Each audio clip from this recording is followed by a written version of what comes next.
पाकिस्तान के high commissioner Nawaz Sharif से क्यों मिले? लोगों को पैगाम मिल गया है कि क्या होने जा रहा है।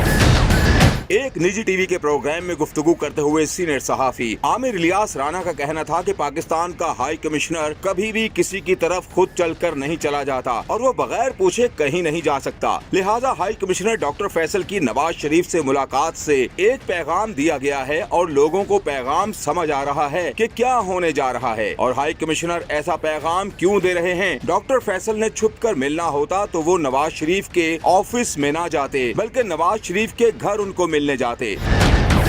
सीनियर सहाफी आमिर इलियास राना ने मजीद कहा कि अब मकबूलियत की बात होती है, लेकिन 2018 में उस वक्त की एस्टेब्लिशमेंट और अदलिया ने तय कर लिया था कि उन्होंने एक कठपुतली को वजीर आजम की कुर्सी पर बिठाना है, लेकिन बाद में वही कठपुतली गले पड़ गई। लिहाजा उस वक्त भी मकाफाते अमल था, आज भी वही मकाफाते अमल है, क्योंकि डील उस वक्त भी हो रही थी और डील आज भी हो रही है।